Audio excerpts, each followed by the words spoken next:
Dios, quiero que hagas un milagro. Dios, quiero que hagas un milagro. ¿Qué tal? ¿Cómo están?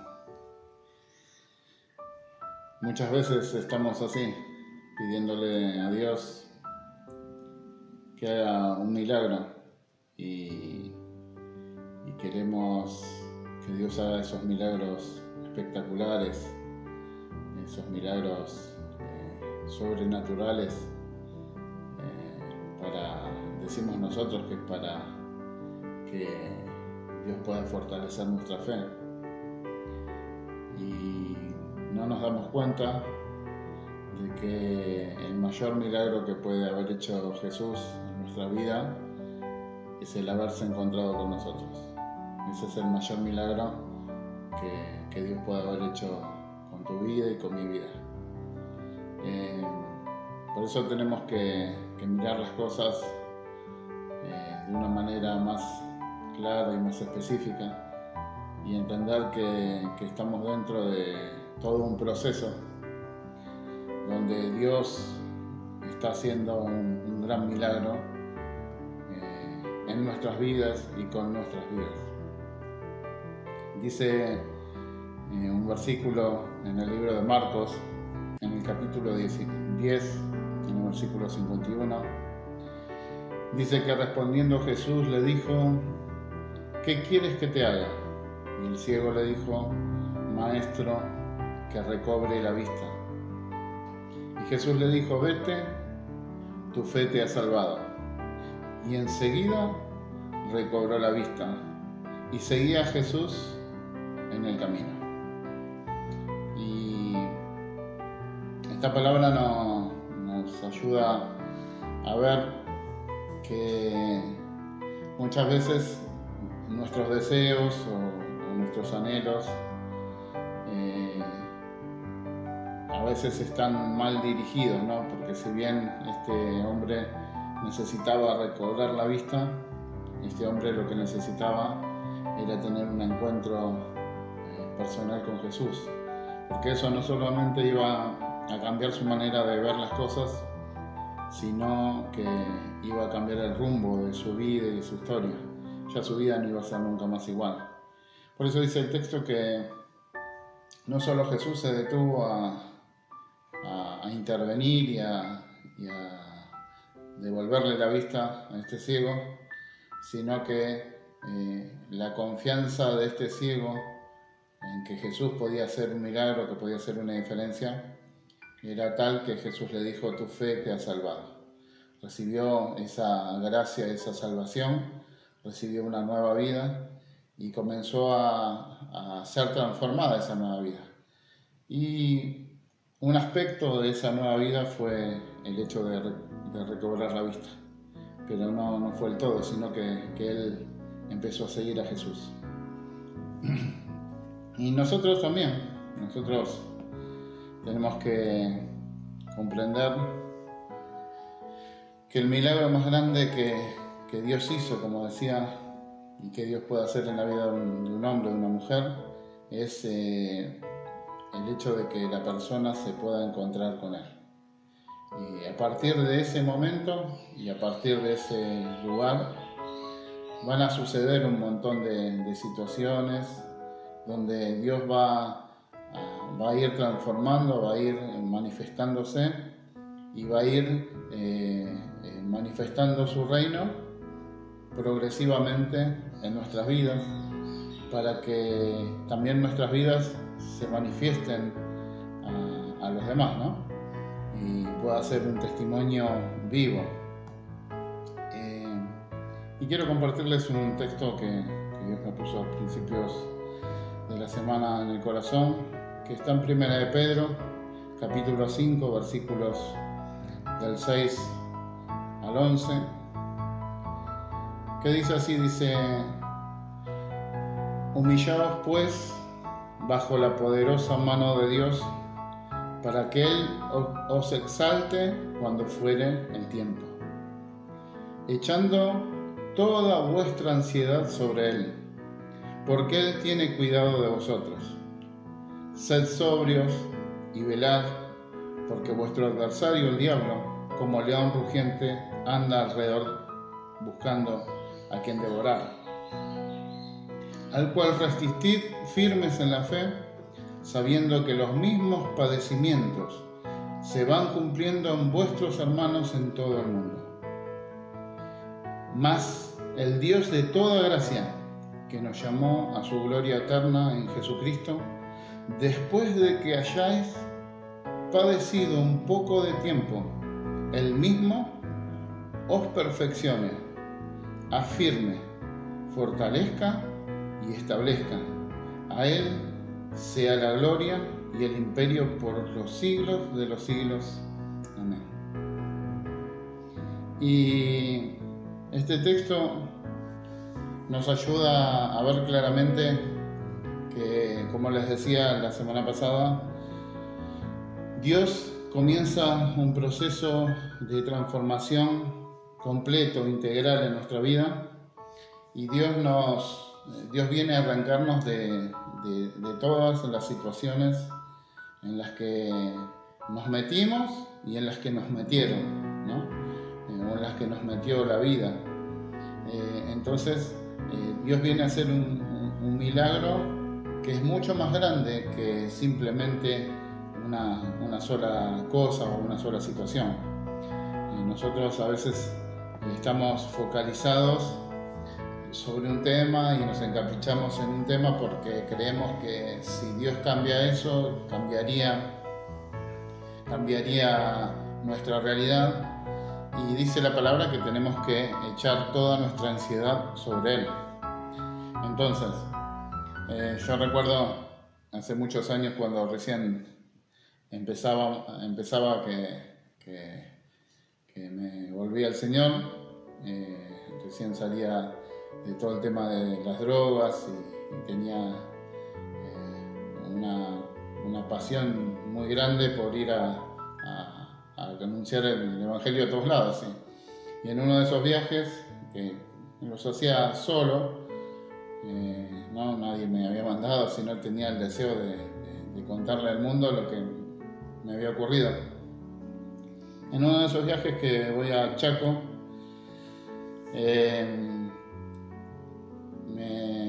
me pasa que estábamos ahí con una familia pastoral muy humilde y estaba ahí tratando de arreglar el salón que habían alquilado para las reuniones.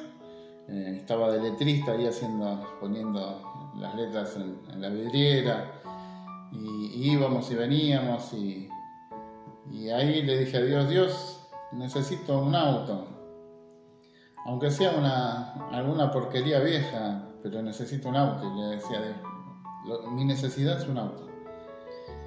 Y recuerdo como en ese momento yo creía que mi necesidad era un auto, ¿no?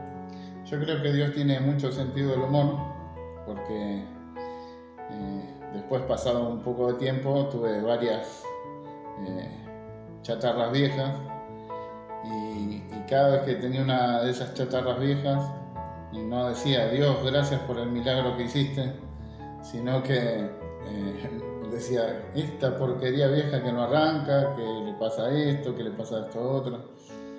Y bueno, y ahí me animé a un milagro un poco más grande. No te pido el último modelo, pero que ande por lo menos. Y así muchas veces nos pasamos la vida no teniendo claridad de destino y de propósito. Y si bien no está mal pedirle a Dios alguna herramienta en algún momento que necesitemos algo que necesitamos para el uso, Dios escucha todas nuestras peticiones y responde, sino que a veces no entendemos el proceso en el que Dios nos está metiendo, ¿no? Porque muchas veces cuando no se dan las cosas que nosotros queremos, en el tiempo en que nosotros queremos, nos ofendemos, nos enojamos y nos enojamos con Dios, ¿no? Porque decimos, ¿por qué Dios me la haces tan difícil? ¿Por qué me la complicás? Y no tenemos en cuenta qué es lo que Dios está haciendo. Que Dios está transformándonos, que estamos padeciendo un poco de tiempo, como dice la palabra, después de que hayáis padecido un poco de tiempo, Él os perfeccione, afirme, fortalezca y establezca. Estas cuatro cosas que son tan importantes para nuestra vida, ¿no? Que Dios nos perfeccione, nos afirme, nos fortalezca y que quedemos establecidos. Y como les hablaba la semana pasada, el hecho de ver que no solamente Dios estuvo en el momento en que tomé la decisión de fe, sino que siempre Dios estuvo. Aunque no lo pude ver, aunque no pude saber que Él estaba, Dios siempre estuvo, en cada momento. Y aún cada momento que no fue bueno, que fue malo, se transformó en algo bueno, se transformó en una fortaleza, se transformó en una herramienta para edificar una vida completamente distinta. Y muchas veces también le dije a Dios, quiero ver un milagro tuyo, grande. Siempre le decía a Dios, quiero ver un milagro grande. Y muchas veces Dios me dijo, el milagro más grande que hice fue el cambiar tu parecer, ¿no? El cambiar el rumbo de tu vida. Ese es el milagro más grande que hice. Y yo puedo hacer cualquier milagro, pero lo que vos necesitas es que ese milagro se perfeccione, se afirme, se fortalezca y se establezca. Y ahí uno va entendiendo que todo este proceso que nos toca vivir, de salir de una situación, de salir de un lugar para ir a otro, a veces siempre lleva mucho tiempo, lleva años de trato de Dios con nosotros, pero si nos enfocamos correctamente, vamos a poder disfrutar y vamos a poder entender que Dios está con nosotros, que Dios está en nosotros y que Dios quiere utilizar ese milagro que hizo para que muchos puedan ser alcanzados. Les decía que venía de distintas situaciones difíciles y tengo varias experiencias muy difíciles, muy traumáticas, que fueron muy traumáticas en el momento, hoy ya no lo son, gracias a Dios, que me impedían ser libre y que me impedían vivir una vida a pleno, ¿no? La miseria y la pobreza estructural de la que hablábamos afecta hasta lo más profundo de nuestro ser, y Dios es el que arranca y va deshaciendo esa miseria y esa pobreza, ¿no? Todo lo que tiene que ver con la vergüenza. Si hay algo que recuerdo que iba unida a la pobreza, era la vergüenza. La vergüenza, el ser avergonzado continuamente, era algo que estaba unido plenamente a la pobreza y a la miseria. Recuerdo que yo no quería que nadie sepa dónde vivía. Yo no quería saber, que nadie conozca a mi familia, que nadie sepa mi historia de vida, que nadie sepa lo que tenía y lo que no tenía. No, me rehusaba a que conozcan eso, porque para mí era una causa de mucha tristeza. Y de hecho, el bullying no se inventó ahora, sino que recuerdo cuando éramos chicos, el salir a jugar con mis amigos era 1 hora, 2 horas, 3 horas de hacerle bullying a alguno. Siempre se agarraban a los mismos de punto y se le hacía un rato a este, un rato al otro, un rato al otro, pero no era algo sencillito, era algo de destruirte al punto de que termines llorando y agarrándote las piñas con algún amigo. Era una vergüenza constante, ¿no? Que te recuerden esa vergüenza. Todo era vergüenza, todo era avergonzante. Por la miseria y por la pobreza y por los problemas familiares. Uno queda expuesto a un montón de situaciones que después son un ancla, son una cadena que nos impide caminar, que nos impide ser libres y que nos hace repetir cosas. Yo recuerdo que para mí caminar por el barrio era una vergüenza. ¿Por qué? Le pedíamos fiado a todos los comercios que había alrededor de la zona y ya no sabía por qué cuadra caminar, porque a todos les debíamos. Y si bien yo era muy chico, era el que ponía la cara, o yo o mis hermanos, éramos los que poníamos la cara frente al comerciante que nos decía de todo, que cuándo me van a pagar, que esto, que lo otro, y bueno. Entonces era una cuestión de vergüenza. Vos no podías venir caminando con un amigo porque sabías que pasabas por esa vereda y que iba a salir el dueño del kiosco, el dueño del almacén y te iba a decir, decile a tu mamá que me pague la cuenta. Y era una vergüenza continua, ¿no? Y uno vivía escapándose constantemente. Nadie sabía de ese mundo, pero uno lo sabía en su interior y era completamente avergonzante. Entonces, la vida, yo a veces me preguntaba por qué un nene a los 8 o 9 años de su vida tiene una decisión tan firme de terminar con la vida, ¿no? Yo recuerdo que cuando llegué a esa edad, yo deseaba y le pedía a Dios que me muera, que me agarre una enfermedad, que me muera de alguna manera. Yo quería morirme, no quería vivir más.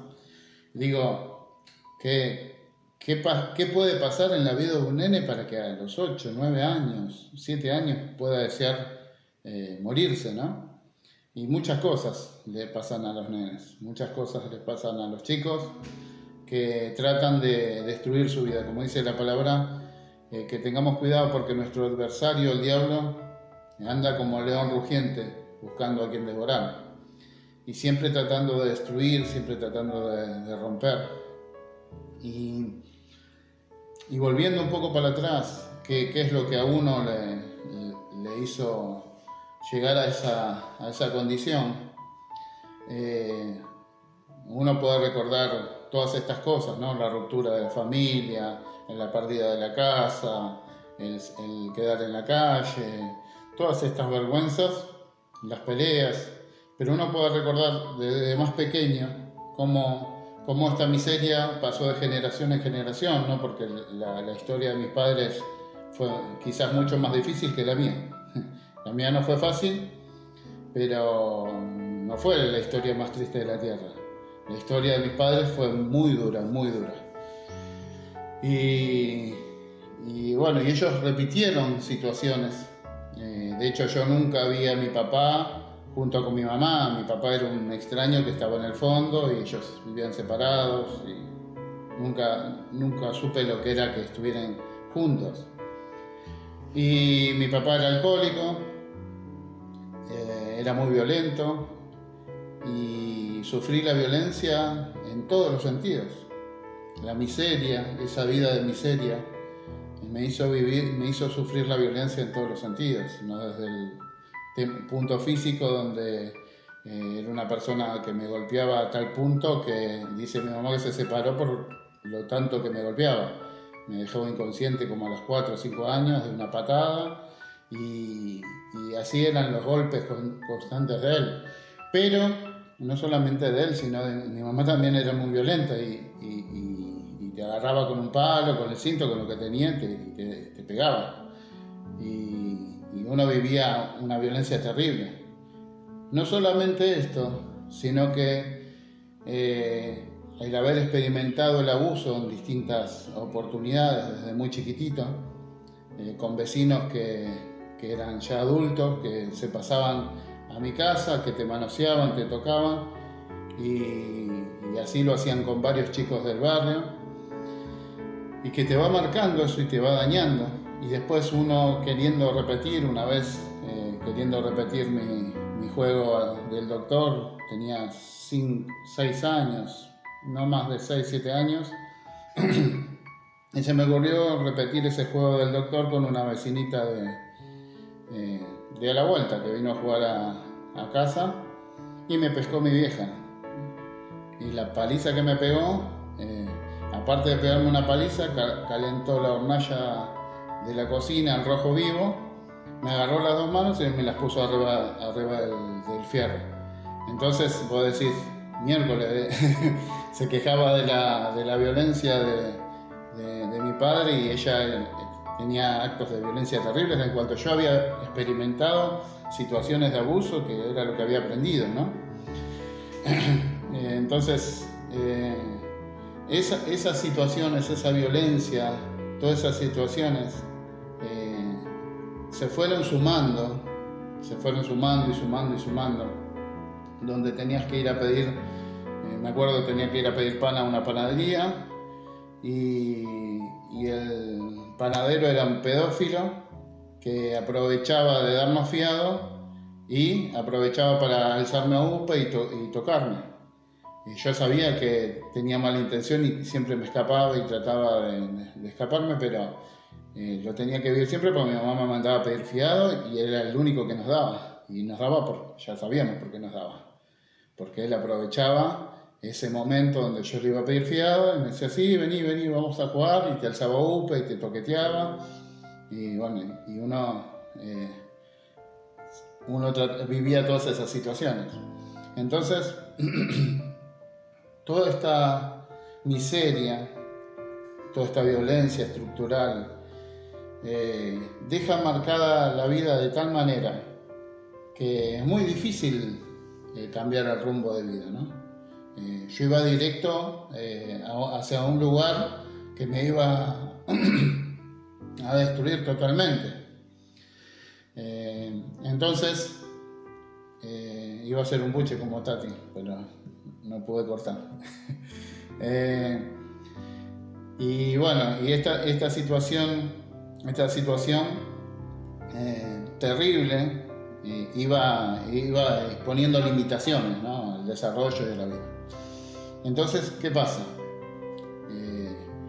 Después mi familia conoce el Evangelio, entre comillas, hay unos evangélicos, y se une a ese grupo, y dentro de ese grupo había un hermanito que era el hermano más destacado en la congregación, uno de los hermanos más destacados de la congregación, un hermano grande, tipo de 40 y pico de años, 50 años, que no tenía ni novia, ni esposa, nada, según él estaba dedicado al Señor.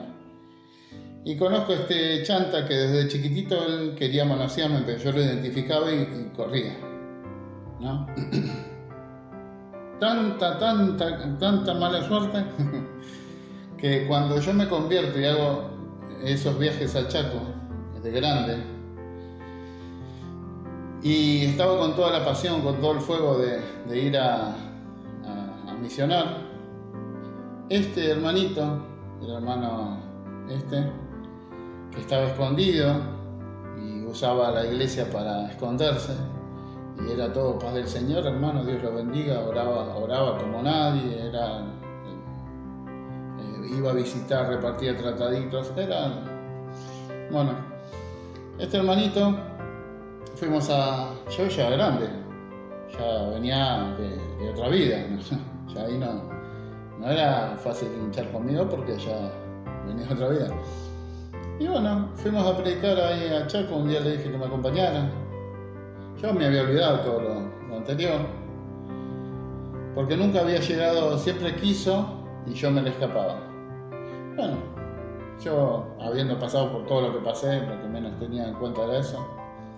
Y de grande, el tipo, un día estábamos durmiendo en Chaco y viene y siento que Dios me dice que me despierte.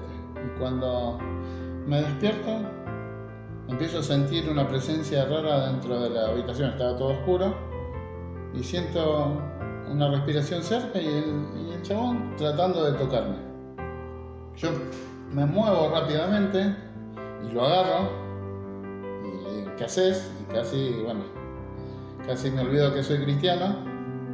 Salió corriendo y como estaba muy nuevito en el Señor, tenía mucho amor de Dios, así que hablé con él, lo perdoné, pero le dije que tenía que buscar ayuda, que no podía seguir así. Hablé con el pastor y bueno, situaciones que miren cuántos años había pasado y seguían tratando de tirarle la vida para atrás. Entonces, les puedo hablar de muchas situaciones en todos los aspectos, del hambre extrema, completa, del abuso, de la violencia. Entonces, hay toda una historia de vida que se tiene que repetir por todo lo vivido. Y Dios lo que vino a hacer es ese gran milagro, ese interrumpir esa historia de vida y hacer una vida completamente nueva. Entonces ese es el gran milagro de Dios. Por eso la palabra dice, siempre me quedó este texto, y dice así, mas el Dios de toda gracia, que nos llamó a su gloria eterna en Jesucristo, después de que hayáis padecido un poco de tiempo, Él mismo os perfeccione, afirme, fortalezca y establezca. Y siempre me quedó esta palabra, ¿no? Después de que hayáis padecido un poco de tiempo, os perfeccione, afirme, fortalezca y establezca. Y con esto, saber que cada vida es un mundo. Mi vida no es la más triste de todas, tu vida no es la más triste de todas, pero es tu vida y es mi vida. Y cada uno de nosotros sabemos de la historia donde venimos y del milagro que Dios hizo al encontrarse con nosotros. Y si Dios todavía nosotros no nos encontramos con Dios, todavía estamos a tiempo de acercarnos a Dios, de encontrarnos con Él y de que Él reescriba una nueva historia y que haga este milagro. Entonces, a veces nosotros nos llenamos de ansiedad y de preocupación por un montón de circunstancias que nos van pasando momentáneas, sin tener en cuenta lo más importante que es que Dios vino a nuestro rescate y Dios reescribió una vida nueva y que Dios nos llamó a que lo ayudemos a Él, que colaboremos con Él en reescribir la historia de la vida de otras personas. Entonces, por ahí estamos pasando situaciones difíciles en la familia, con nuestros hijos, económicas, de trabajo, de lo que fuere.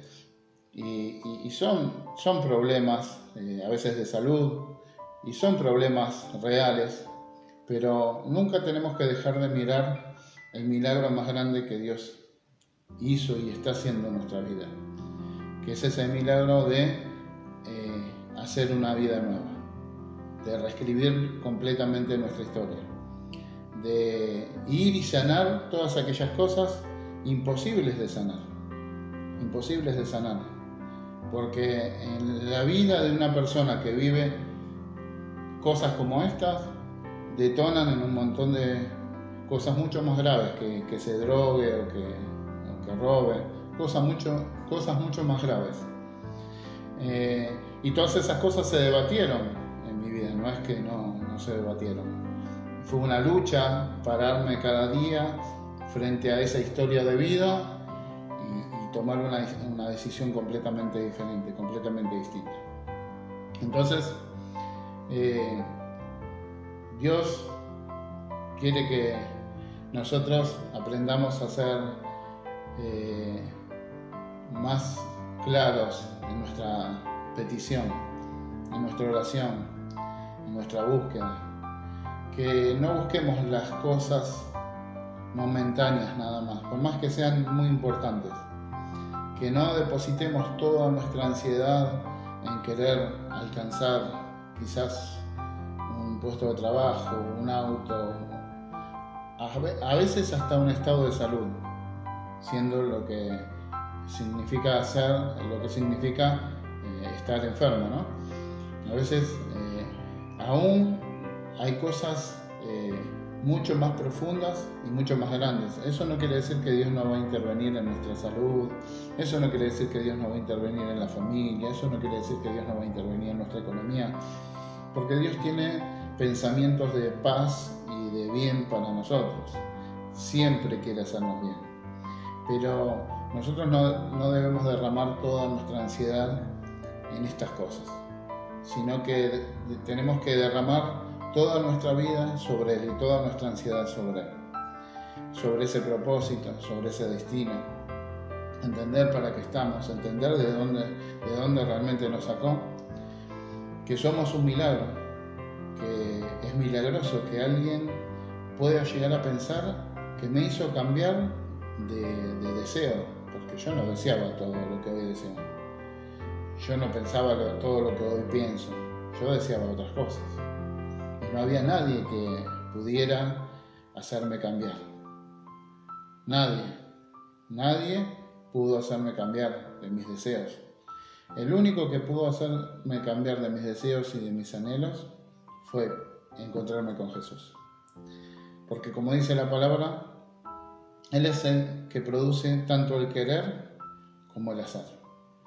O sea que cuando vos le abrís el corazón a Jesús, cuando vos le abrís tu vida a Dios, aquellas cosas que quizás hoy no deseas cambiar y quizás hoy no tenés pensada solucionar, cuando vos le abrís tu vida a Jesús y le decís, quiero que hagas un milagro, quiero que mi vida no sea igual a la que es hoy.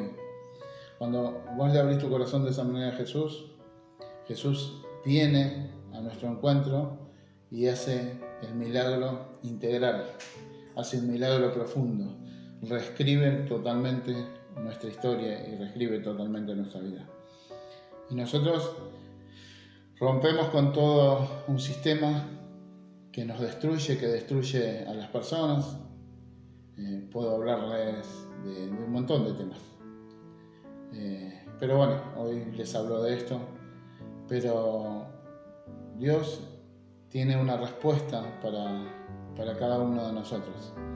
Y Dios quiere hacer un milagro con cada uno de nosotros. Y Dios quiere hacer muchos milagros a través de cada uno de nosotros. Por eso, nunca más, cuando una persona se encontró con Jesús y cuando una persona tuvo una experiencia con Él, nunca más mira la vida de la misma manera que antes. Hay un cambio que hasta parece ser involuntario, porque hay un cambio que de un deseo se transforma en algo, en una decisión, porque muchas veces nuestra decisión va en contra de los planes de Dios, pero está el deseo de que Dios intervenga y ese deseo abre la puerta a que Dios intervenga. Y cuando Dios interviene, todos nuestros deseos, todos nuestros malos deseos, todos nuestros malos anhelos son transformados, son cambiados. Dios puede cambiar nuestra manera de pensar y eso es arrepentimiento. Una persona que se arrepiente es una persona que cambia drásticamente su vida, radicalmente su vida, y se ve a través del fruto de estas cosas, no se ve a través del fruto de las pequeñas, a veces cosas que nosotros queremos llamarle fruto, sino se ve a través del proceso de su vida, de dónde salió y dónde está hoy, y hacia dónde está yendo, ¿no? Entonces, quizás a una persona le cueste años cambiar ciertas cosas, pero uno puede ver la transformación constante, la transformación reiterada de esa vida, cómo esa vida va rompiendo limitaciones, va rompiendo cadenas, va rompiendo con una historia y va escribiendo una historia completamente nueva. Así que nosotros tenemos la respuesta y Dios nos dio todas las herramientas para poder transformar esta nación y para poder transformar la vida de las naciones que están alrededor nuestro. Simplemente tenemos que disponernos y permitir que Dios nos utilice. Así que si querés ver un milagro en tu vida, si querés ver el milagro más grande en tu vida, el milagro más grande que hay es que te hayas encontrado con Jesús y que le permitas que tu vida sea transformada. Ese es el milagro más grande que pueda haber. Y cada uno tiene su propia historia. Y cada uno tiene su propio dolor, su propia limitación y sus propios sufrimientos. Acá no vale comparar. Acá vale, frente a Dios, vale la vida de cada uno y la experiencia de cada uno. Así que no busques tener muchas experiencias malas para poder decir, como hacen algunos, medios necios, medios tontos. Desde que me convertí, que he visto gente necia y tonta, que quería, como veía un testimonio muy fuerte de parte de mi vida, querían hacer en su vida personal, como no habían tenido experiencias difíciles, querían hacer cosas que los dañaran para ser reconocidos, como si el haber vivido algo malo sería bueno.